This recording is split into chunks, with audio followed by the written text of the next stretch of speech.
Hello बच्चों, तो जैसे कि मैंने कहा था कि मेंडल अभी शुरू हुए हैं, खत्म होने का तो पता नहीं, तो आज वही L4 लेकर आए हैं हम। आई होप आपको मेंडल के नियम अच्छे से समझ आए हो, क्योंकि अभी तो काफ़ी कुछ बाकी है।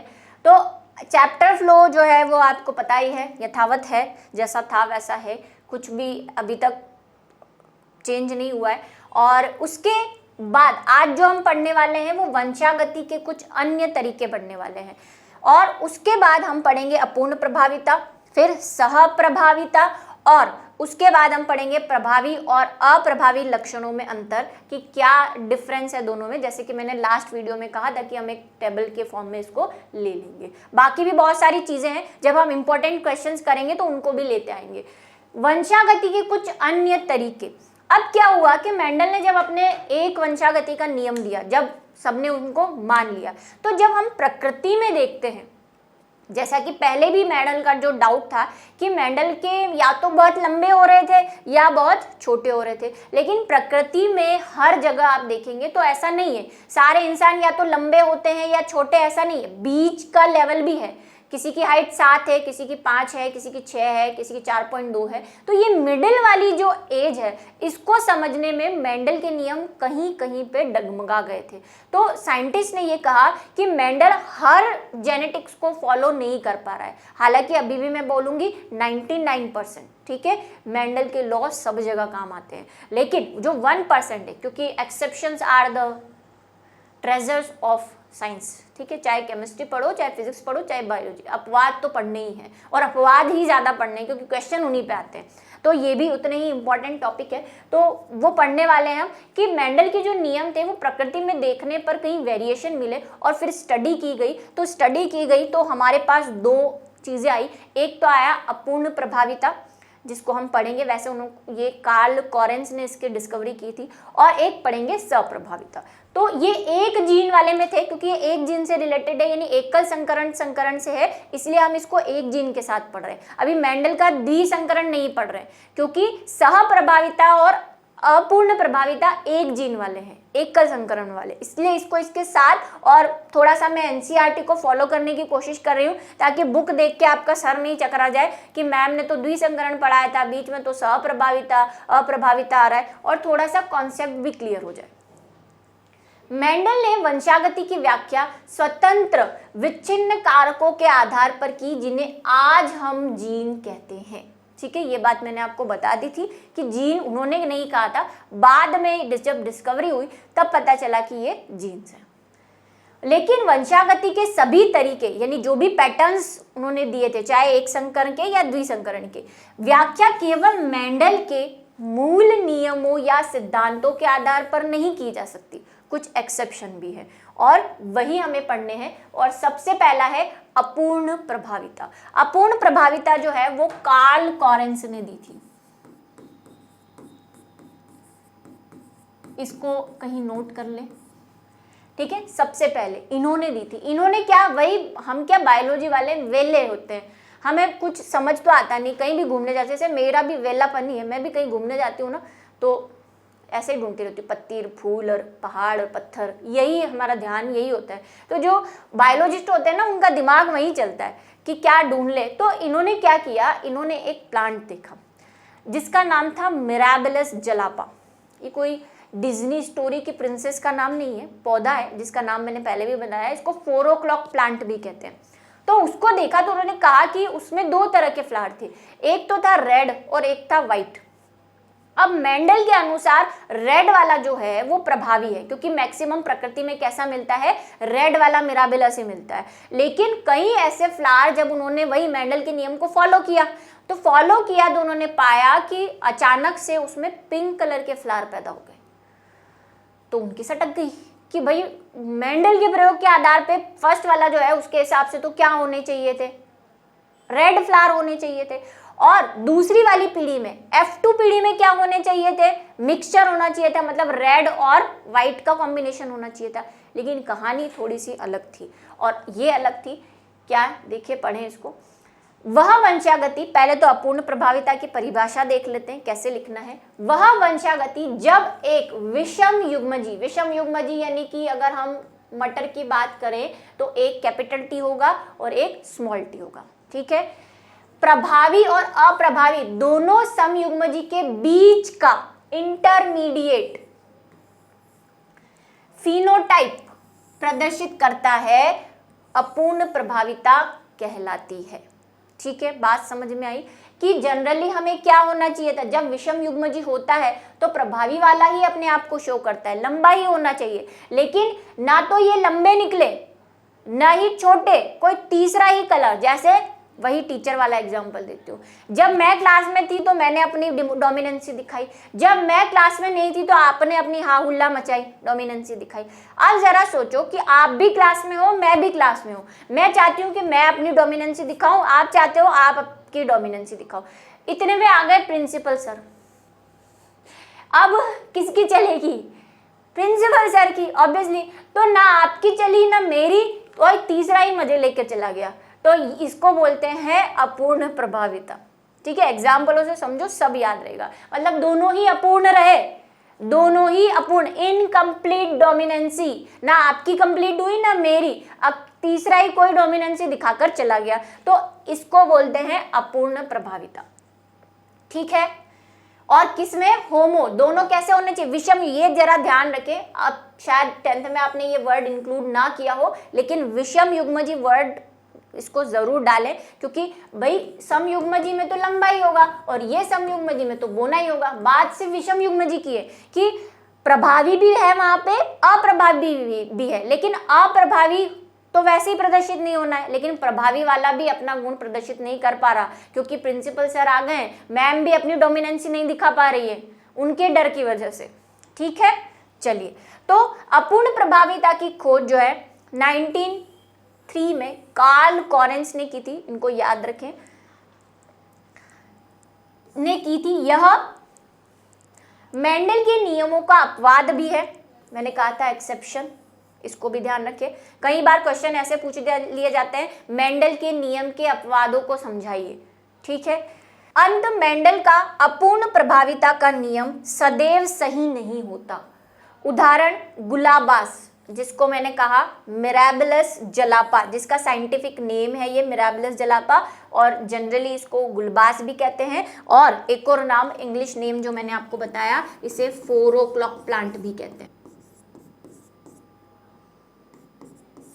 ठीक है, 4 o'clock क्यों कहते हैं? क्योंकि ये शाम को, मतलब दोपहर चल, नॉर्मली फ्लावर सुबह खिल जाते हैं, लेकिन ये ऐसे प्लांट हैं जो दोपहर होने के बाद 4-5 बजे के आसपास खिलते हैं, तो इसलिए इनको क्या कहा जाता है? 4 o'clock। ऐसे धतूरा अगर आपने आसपास देखा होगा, जिसमें हमने हमारे एक्सपेरिमेंट भी किए, वो भी है ना शाम को खिलता है, 5-6 बजे के बाद उसका फूल खिलता है, सुबह तो वो ऐसा मुरझाया हुआ सा पड़ा रहता है।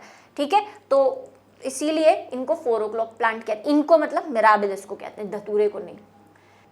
चलिए, पहले मैं आपको मिराबिलस समझा देती हूँ, मिराबिलस जलापा क्या है उसको हम डिस्कस कर लेते हैं कि क्या हुआ इनके साथ, इनकी भी दुख भरी कहानी सुन लेते हैं हम। देखो, ये है मिराबिलस जलापा, पहले आप ये देख लो, क्योंकि आपके एनसीईआरटी बुक के कुछ पिक्चर्स आप देखेंगे तो आपको शांति मिलेगी कि ये मिराबिलस था। मिराबिलस में 2 टाइप के फूल उगते थे, एक रेड था और एक व्हाइट था। अब यहाँ पे जो कॉम्बिनेशन है ना बहुत अच्छा नहीं है, हम बुक वाला कॉम्बिनेशन यूज करेंगे। बुक में क्या है, एक के लिए मतलब आर के लिए जो रेड है, लाल, लाल को इंग्लिश में कहते हैं मेरे लाल, रेड, तो रेड है, तो रेड के लिए हमने कैपिटल आर ले लिया, और उसका डोमिनेंस बताते हैं तो रिसेसिव को स्मॉल वाले से प्रदर्शित करते हैं, तो दूसरे वाले जो थे वो कैसे थे? सफेद, इनको ले लेते हैं स्मॉल आर, इनको ले लेते हैं कैपिटल आर, कैपिटल आर। यहाँ पे R1 R2 दिया है, इस खिचड़ी में ना जाए। जब उन्होंने वही गैमेट कैसे बनेंगे आपको पता है ना, इसका एक आर और एक आर 2 गैमेट बने, इसके स्मॉल आर और स्मॉल आर 2 गैमेट बने। अब पुन्नेट टेबल बना लूं मैं, ये स्मॉल आर और ये कैपिटल आर, कैपिटल आर। एक कैपिटल आर ने एक स्मॉल आर से किया तो एक कैपिटल आर स्मॉल आर, दूसरे कैपिटल ने स्मॉल से किया तो फिर कैपिटल स्मॉल आर, तीसरे कैपिटल ने फिर स्मॉल से किया तो कैपिटल आर स्मॉल आर, और फिर वही कैपिटल आर स्मॉल आर। ये अब बार बार मैं स्पीड से करूंगी अब, क्योंकि हमने पहले वाले में अच्छे से समझ लिया, एक बार फिर मैंने आपको इसको स्लो समझा दिया। सारे कैसे हैं, capital R small R. Mendel के प्रयोग के आधार पर, क्योंकि कैपिटल आर कैसा है, डोमिनेंट, प्रभावी है, लाल प्रभावी है, तो ये सारे फ्लावर कैसे होने चाहिए थे, क्योंकि सब में आर आर आर दिख रहा है कैपिटल, कैसे होने चाहिए थे, लाल होने चाहिए थे। पर भाई साहब इनकी अलग ही कहानी थी, ये दुनिया से अलग चल रहे थे, है ना, सपने बदतमीज थे इनके। तो इन्होंने क्या किया, बोला पिंक बनाऊंगा मैं। हालांकि अब जो स्टडी हम पढ़ते हैं उसके हिसाब से देखो, मैंने आपसे कहा था कि जीन क्या करते हैं, प्रोटीन बनाते हैं। प्रोटीन से कोई जो प्रोटीन हम में बनता है वैसा ही लक्षण हम में बनता है। तो ये जो थे ना, ये म्यूटेंट, उत्परिवर्तन भी हम पढ़ने वाले हैं, ये म्यूटेंट जीन होते हैं जो अपने आप को प्रदर्शित नहीं कर पाते। तो ये दोनों म्यूटेंट थे, इनमें खराबी हो गई थी, ना तो लाल वाला अपनी प्रभाविता प्रदर्शित कर रहा था, ना आर वाला अपनी प्रभाविता, दोनों म्यूटेंट हो गए थे, जिसकी वजह से एक तीसरा कलर हमारे सामने आ गया, पिंक। ठीक है, तो ये सारे कैसे आ गए, पिंक कलर के आ गए। अब क्या हुआ, उनकी तो रामायण ही चेंज हो गई। बोले अभी तक जितनी रामायण पढ़ी थी वो खत्म, अब ये क्या है, F1 पीढ़ी है। तो उन्होंने बोला चलो मेंडल के नियम को आगे और बढ़ाते हैं, देखते हैं क्या होता है। फिर उन्होंने क्या किया, इसी F1 में ये तो क्या करवाया था, क्रॉस, इधर पर परागण करवाया था, इधर क्या कराएंगे अब, वही एक तो क्या ले लेंगे, कैपिटल आर और स्मॉल आर, ये हमने क्या ले लिए, संतति ले ली, फर्स्ट वन की संतति, मतलब एक नर लिया और एक मादा पादप लिया, फूल लिया, पादप तो क्या, क्योंकि मटर में तो द्विलिंगी पुष्प है ना, इसलिए तो एक नर व मादा, लेकिन कैसे, इन्हीं में से एक मटर के जो है, ये जो संतति होगी इसमें एक मटर के पुंकेसर नर वाले ले लिए और मादा वाले ले लिए, दोनों को क्या करवाया, स्वपरागण। फॉलो सब उन्होंने मेंडल के नियम किए। अब जब इनके बने तो इनके भी ऐसे ही बनेंगे, एक तो क्या बनेगा, स्मॉल आर और दूसरे क्या बनेंगे, कैपिटल आर, दो युग्मक बन गए। फिर पुन्नेट टेबल बना लेते हैं, हालांकि यहाँ बनी हुई है लेकिन वो R1 R2 से बनी हुई है। तो ये तो मैं ले लेती हूँ कैपिटल आर और इधर ले लेते हैं स्मॉल आर। अब कहानी क्या हुई, जब R ने R से किया तो RR बना, RRR मूवी नहीं चल रही, ठीक है। और फिर जब R ने स्मॉल r से किया तो स्मॉल r और कैपिटल R, फिर स्मॉल r ने कैपिटल R से किया तो कैपिटल R स्मॉल r, ये दोनों करवा रहे हैं, ठीक है। सबको सबसे करवाना है, सबको सबसे मिलन करवाना है, समानता का भाव रखना है सब में। और फिर जब वापस स्मॉल r ने कैपिटल R से किया, स्मॉल r ने स्मॉल r से किया तो क्या बना, क्या किया, संकरण किया, ठीक है, संकरण किया। अब देखो जब ये प्राप्त हुए तो इनका पहले फिनोटाइप देखा गया, तो जब फिनोटाइप देखा गया तो ये तो दोनों कैपिटल आर तो सीधे सीधे दिख रहे हैं कि जब दोनों कैपिटल आर हैं तो कैसे होना चाहिए। पहले यहाँ पे मैं लिख रही हूँ फिनोटाइप,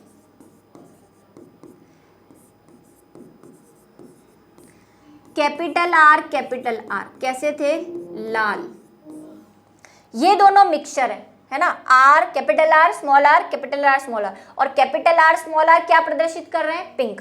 तो ये दोनों कैसे हैं, ये दोनों ये दोनों कैसे हैं, पिंक, गुलाबी, ठीक है। और ये स्मॉल आर है, दोनों अप्रभावित तो वैसे शो होना है रिसेसिव जब दोनों एक जैसे हो। तो जो स्मॉल आर है वो कैसे हैं, सफेद। ये कैपिटल आर स्मॉल आर कितने हैं, दो हैं। तो फिनोटाइप की ही बात कर रही हूं अभी मैं, ये इसका बीज उगाया तो लाल पुष्प आए, इन दोनों के बीज उगाए तो पिंक पुष्प आए, और इसका बीज उगाया तो सफेद। यानी अनुपात कितना हुआ, 1:2:1 फिनोटाइप, ठीक है। एक लाल निकले, दो सफेद निकले, और फिर एक लाल निकला, 2 पिंक निकले और 1 सफेद। जीनोटाइप की बात कर लेते हैं।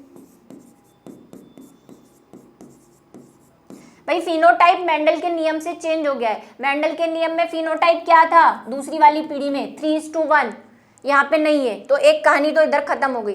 जीनोटाइप सेम रहेगा। जीनोटाइप भी देखो, जीनोटाइप RR कितने हैं 1, मिक्सचर कितना है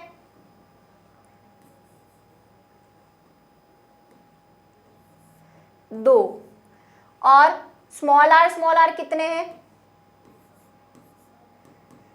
1:2। तो जीनोटाइप तो वही रहा, फिनोटाइप चेंज हो गया। और इसीलिए इसको क्या कहा अपूर्ण प्रभाविता, क्योंकि न तो लाल ने अपना कलर शो किया ना सफेद ने, कोई तीसरा कलर प्रकट हो गया। लेकिन F2 जनरेशन में जो पृथक्करण का नियम कहता है, जो पृथक्करण का नियम होता है कि सारे जीन, कोई भी जीन दूसरे जीन को छुपा नहीं पाता, कभी ना कभी वो पीढ़ी में अपने आप को शो करेगा। तो पिंक वाला इनको पूरा छुपा नहीं पाया, देखो आ गए वापस ये लाल, पिंक और सफेद।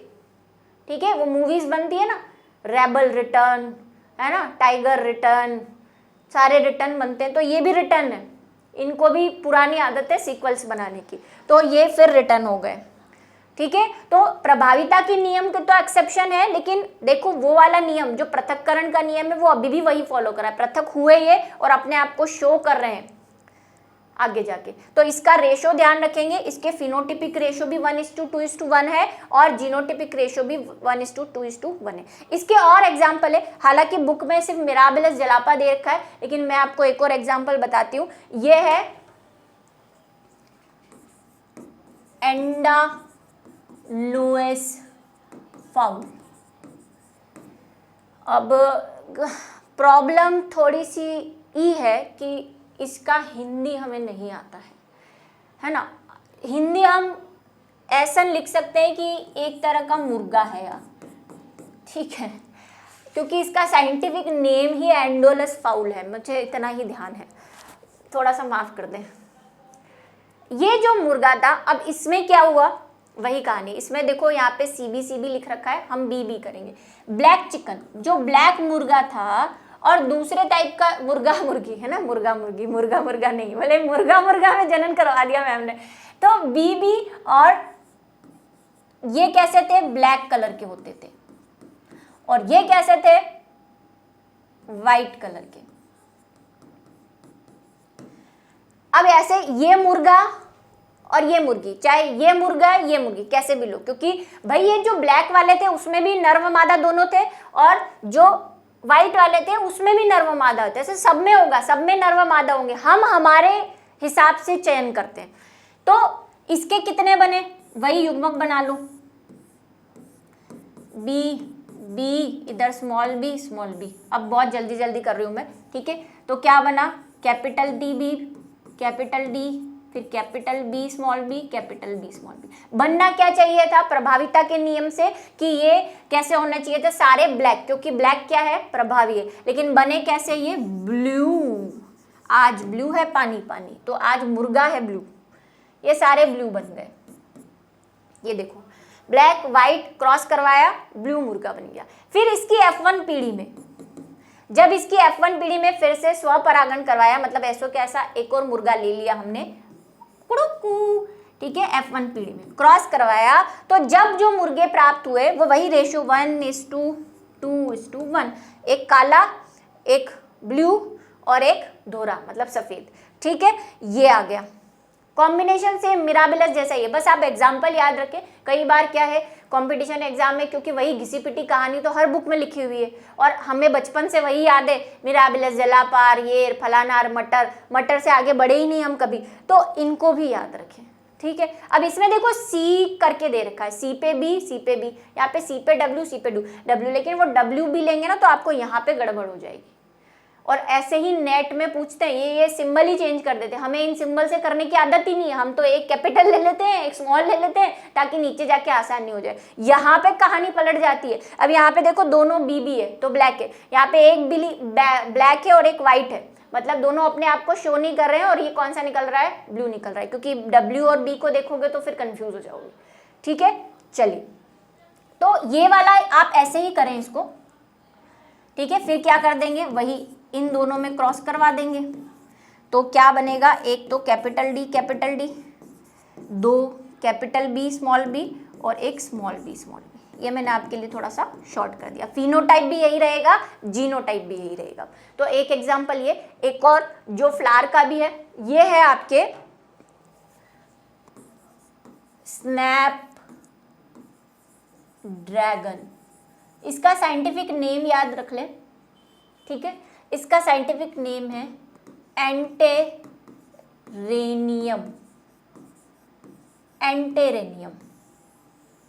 इसको डॉग फ्लावर भी बोलते हैं। सारे नाम याद रखो, कभी भी कहीं भी पूछा जा सकता है। ये भी ऐसा ही था, वही मिराबिलस, इसीलिए इसको अलग से शो नहीं करते बुक्स में, लेकिन आप बस याद रखो सेम वही, इसका भी रेड है और वाइट है, तो कॉम्बिनेशन जो हमने उसमें लिखा है ना मिराबिलस में, सेम कहानी पोतनी है, बस नाम चेंज कर देना है। तो तीनों एग्जाम्पल आप याद रखेंगे और लिखेंगे बोर्ड में, तो आपके थोड़ा सा इंप्रेशन अच्छा पड़ेगा, ठीक है। रेड और व्हाइट, और साथ में कंपटीशन में कई बार मिराबिलस नहीं पूछ के बोल दे कि भाई ये जो स्नैप ड्रैगन है या एंटेरेनियम, ये कौन सी प्रभाविता प्रदर्शित करता है, तो फिर हवा गुल, बत्ती गुल, सब गुल। तो ये भी यही, देखो रेड और वाइट तो सारे कैसे हुए, पहली जनरेशन में पिंक हुए, और फिर वापस पिंक को जब फर्स्ट जनरेशन में आगे करवाया तो वही 1:2:1 बना लेंगे ना। सेम मिराबिलस वाला बनाना है, वही चेपना है, यहाँ पे सिंबल सारे वही रहेंगे, सिर्फ नाम बदलेगा। और मुर्गे वाले में मैंने आपको बताया, मुर्गा मुर्गी वाले में मैंने आपको बता दिया, बच्चे है ना, कोडोमिनेंसी। देखो अब कई बार हम क्या कंफ्यूज हो जाते हैं, इनकम्प्लीट डोमिनेंसी यानी अपूर्ण प्रभाविता में और कोडोमिनेंसी में। वही कहानी मैं बता रही हूँ। यहाँ तो क्या हुआ, मैम थी, बच्चे थे, प्रिंसिपल सर मजे लेकर चले गए, डोमिनेंसी दिखा के चले गए। अब क्या हुआ कि मैंने सोचा कि यार ऐसा तो काम नहीं चलेगा, बच्चे बोलेंगे मैम आप बहुत दादागिरी करती है, बहुत डोमिनेंसी, हमको भी मौका दो। तो फिर हमने क्या किया कि म्यूचुअल अंडरस्टैंडिंग कर ली कि चलो ठीक है, एक पीरियड आप अपनी डोमिनेंसी दिखाना, एक पीरियड मैं अपनी डोमिनेंसी दिखाऊंगी, या सभी छोड़ो, मैं भी आपके साथ मिल गई, चलो आओ सब मस्ती करेंगे, पंखे तोड़ दो, लाइटें तोड़ दो, भाई आज पूरी स्कूल की बर्बादी कर दो, मैं अपन दोनों मिल गए, साठ गांठ हो गई अपने। उसको बोलते हैं को डोमिनेंसी। को का मतलब होता है कोऑपरेट करना, है ना। को एजुकेशन बोलते हैं ना, जहाँ पे लड़का और लड़की साथ में पढ़ते हैं और दोनों बराबर से पढ़ते हैं, है ना, कोई ऐसे किसी को नीची नजर से नहीं देखा जाता, किसी को ऊंची, तो उसका क्या मतलब है, दोनों साथ साथ, साठ गांठ बिठा लेना। तो यहाँ पे ये दोनों जीन्स क्या करते हैं, साठ गांठ, मतलब प्रभावी वाला और अप्रभावी वाला, दोनों साठ गांठ बिठा के बोलते हैं तू भी खुश, मैं भी खुश, सब खुश। चलो तो खुशी की बात से शुरू करते हैं।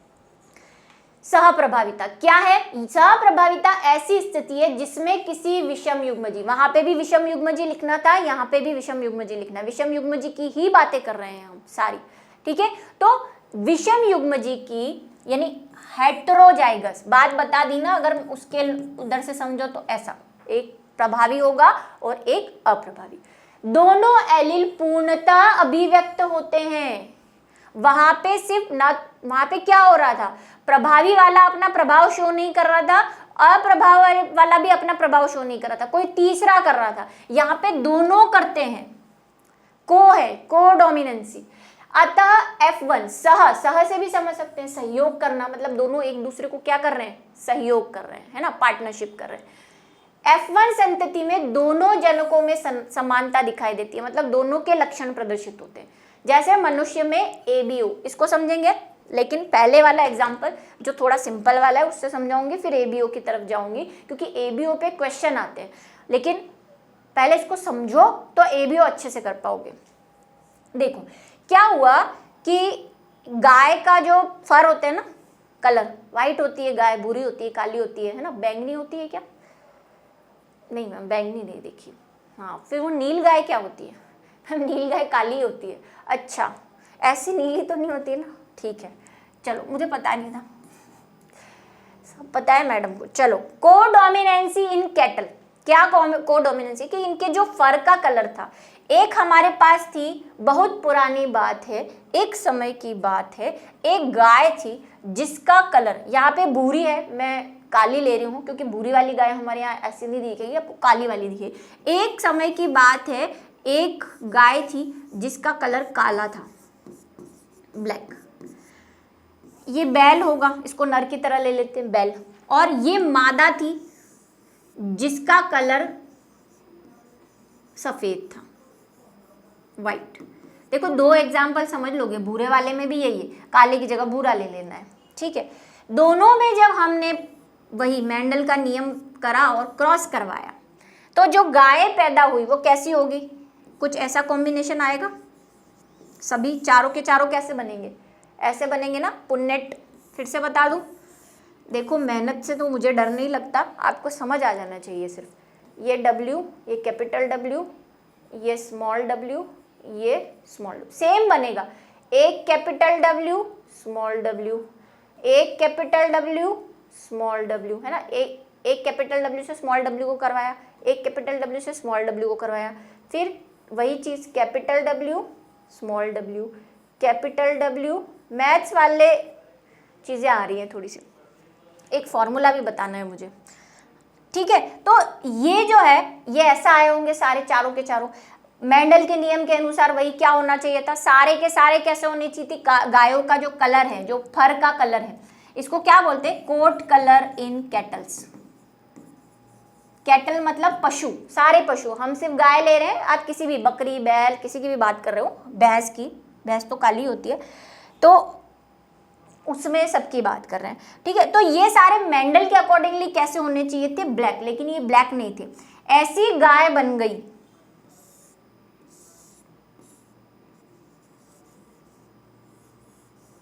थोड़ी रफ गाय बना रही हूं मैं, क्योंकि पेंटिंग कंपटीशन नहीं चल रहा, हमें क्लास लेनी है ना। इसमें क्या हुआ, ये जैसे ये ब्लैक, ये वाइट है और ये ब्लैक है, तो इस पे ब्लैक, ब्लैक तो ऑलरेडी बोर्ड का ब्लैक है, मैं सिर्फ वाइट वाइट बना रही हूँ। ऐसे वाइट और ब्लैक दोनों कलर के चकते बन गए, है ना। ये देखो भूरी और सफेद, तो इस पे कुछ भूरे भी हैं और कुछ काले भी, इसको बोलते हैं रोन कैटल, मिक्सचर। चितकबरी बोलते हैं ना हम, चितकबरा, जिसमें दोनों 2-3 कलर, कुत्ते भी होते हैं ऐसे, देखे होंगे आपने, जिस पे स्पॉट्स होते हैं। तो ऐसे कलर की गाय आ गई, मतलब क्या, या तो पहले वाले जो अपूर्ण प्रभाविता है, तो इन दोनों का कोई मिक्सचर आना चाहिए था, कोई तीसरा ही कलर आना चाहिए, लेकिन तीसरा नहीं, यहाँ पे तो व्हाइट भी है और ब्लैक भी है, दोनों कलर है। तो दोनों ने अपनी साठ गांठ से ये बना दिया, तू भी शो हो मैं भी शो हूँ, दोनों खुशी रहे, है ना। हस्बैंड वाइफ जैसे बनता है ना, शादी कब टिकेगी, जब दोनों एक दूसरे को कोऑपरेट करेंगे। तो बहुत सारे एग्जाम्पल दे दिए मैंने आपको कोऑपरेशन के, तो ये वाली कहानी हो गई। इसको बोलते हैं सह प्रभाविता, दोनों शो हो रहे हैं, ठीक है।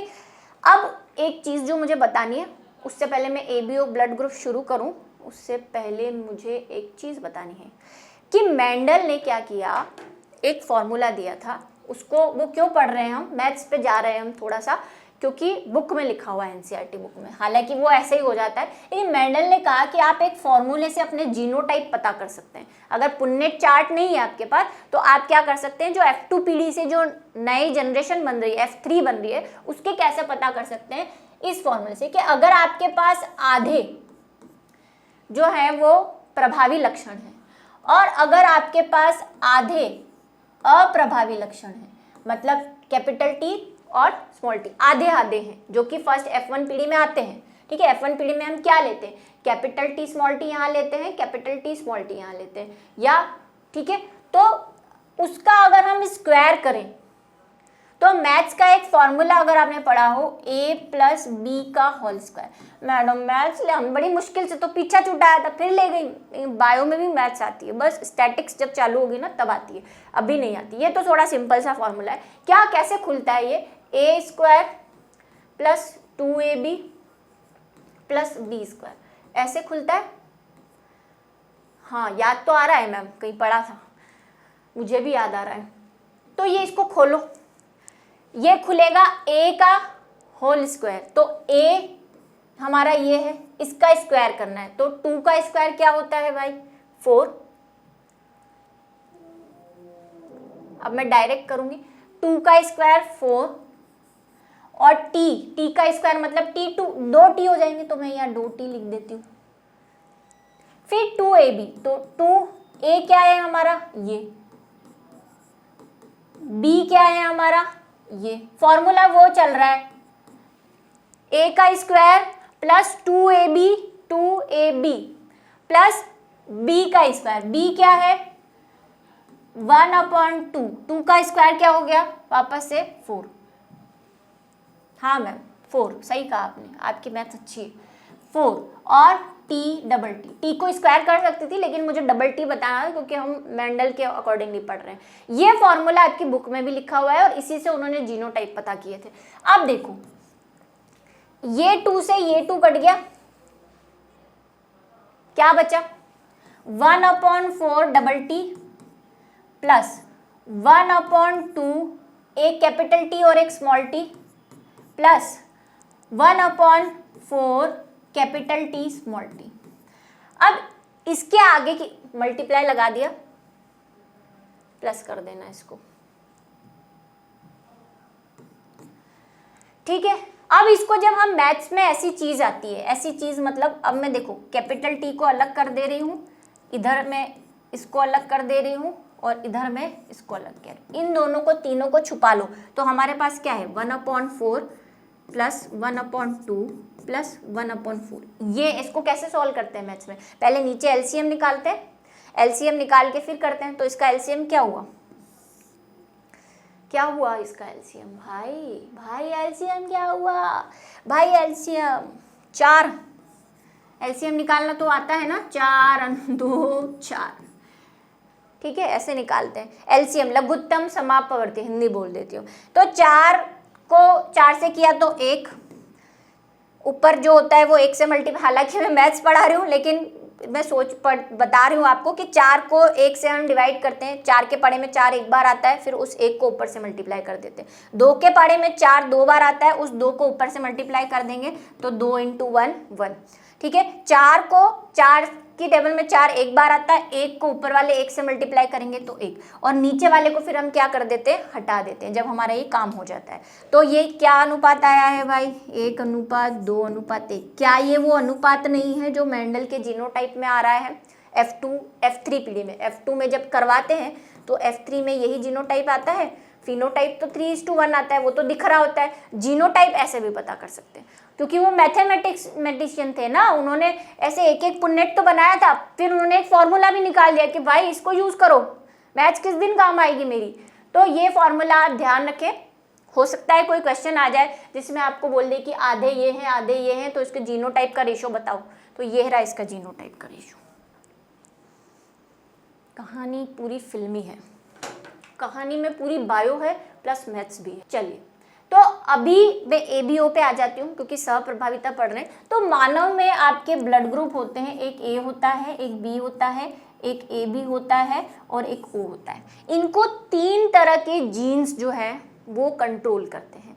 अब जीन कह रहे हैं, कारक भी बोल सकते हैं, और ये ABO में फिर से पढ़ाऊंगी जब मल्टीपल जीन्स आएंगे तब भी, क्योंकि ऐसे लक्षण जो 2 से ज़्यादा जीन या 1 से ज़्यादा जीन से कंट्रोल होते हैं उन्हें मल्टीपल जीन कहते हैं। तो इनके लिए हमारे पास 3 तरह के जीनोटाइप बोल सकते हो या जीन्स या एलील बोल सकते हो। एक होता है कैपिटल IA जो A को कंट्रोल करता है, यह I क्या बताता है, यह आइसोग्लोबुलिन प्रोटीन को डिनोट करता है, ठीक है।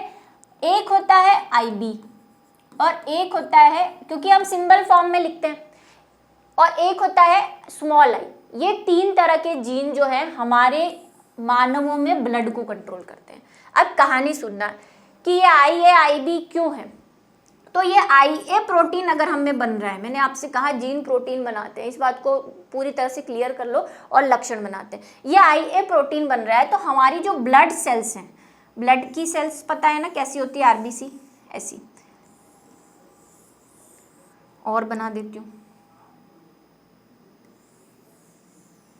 ठीक है, ये RBC होती है। जब हमारे इसमें ये वाला जीन होता है जिस भी ह्यूमन में है और कैसे भी है, चाहे वो डोमिनेंट है या अप्रभावी, अभी उसकी बात नहीं कर रहे, अगर वो है तो ये क्या करता है, एक प्रोटीन बनाता है आइसोग्लोबुलिन प्रोटीन। ये आइसोग्लोबुलिन प्रोटीन हमारे ब्लड पे जाके ऐसे एंटीजन बनाती है। एंटीजन का नाम सुने हैं जरा, तनिक हमको बताइए, एंटीजन के नाम सुने हैं का 10th में, एंटीजन क्या है? एक प्रोटीन है जो ब्लड की सरफेस पे, आरबीसी की सरफेस पे रहती है ऐसे, और इसी से आकर जुड़ती है एंटीबॉडी।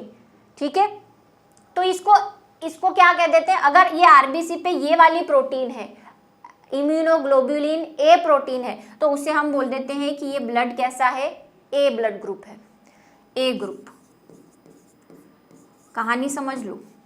अगर किसी पे आईबी जीन है तो आईबी जीन क्या बनाएगा? बी तरह की बनाएगा। मैं कल सबका डिजाइन अलग अलग बना रही हूँ।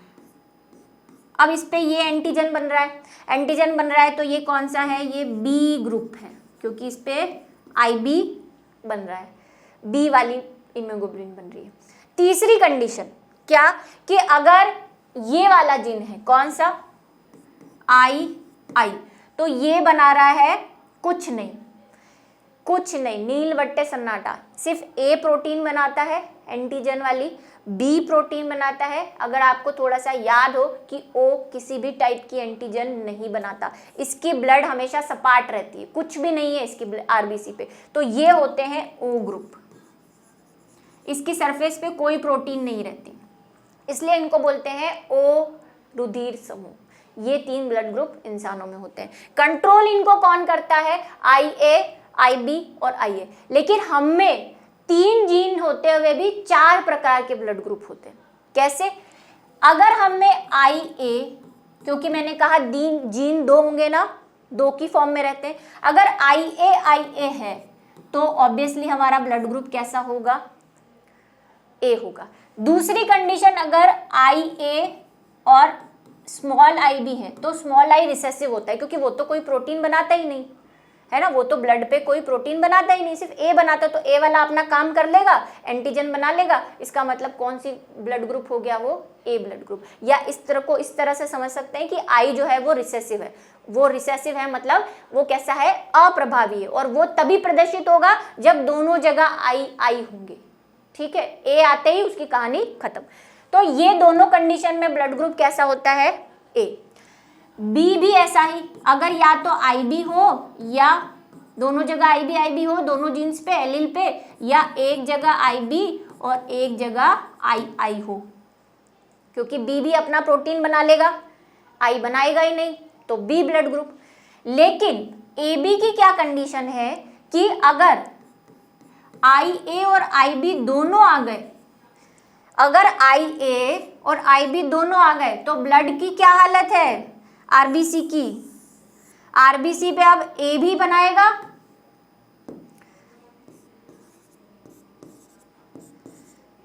एंटीजन, और B को येलो बना दूं मैं, B येलो, ठीक है, तो B भी बनाएगा। क्यों? क्योंकि ये कोडोमिनेंस है।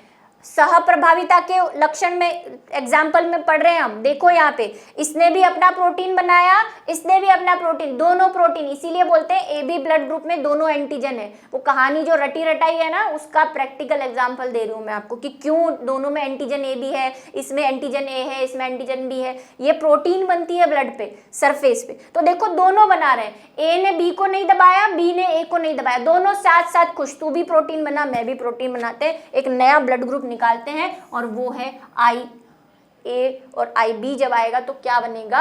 AB। इसीलिए हम पढ़ते हैं कि इसमें एंटीजन A होता है, इसमें एंटीजन B होता है, इसमें एंटीजन दोनों होते हैं, और इसमें एक भी एंटीजन नहीं होता। पढ़ा था ना 10th में, ये इसीलिए क्योंकि ये प्रोटीन बनती है उनकी सरफेस पे। मेरे प्यारे बच्चों, ठीक है, कहानी का प्रैक्टिकल समझ में आया? चलिए, अब अगर इसकी क्या कंडीशन है, ये तो बेचारा कुछ बनाता ही नहीं है, तो इसकी तो एक ही कंडीशन है कि दोनों जगह क्या होना चाहिए? आई होना चाहिए, तभी ये प्रदर्शित करेगा। तो इसीलिए जो AB ब्लड ग्रुप है मनुष्य में, किस में बात कर रहे हैं हम भाई? मनुष्य की बात कर रहे हैं, 2 पैरों वाले जानवर की बात कर रहे हैं। इसमें सहप्रभाविता पाई जाती है रक्त समूह में। ये एग्जाम्पल भी आप याद रखेंगे, जो बुक में दे रखा है AB वाला, गाय वाला शायद बुक में नहीं दे रखा, AB वाला दे रखा है, तो AB मैंने आपको समझा दिया। आई बात समझ में कि जो AB है वो 3 जीन से या 3 फैक्टर से कंट्रोल होता है, IA, IB और II।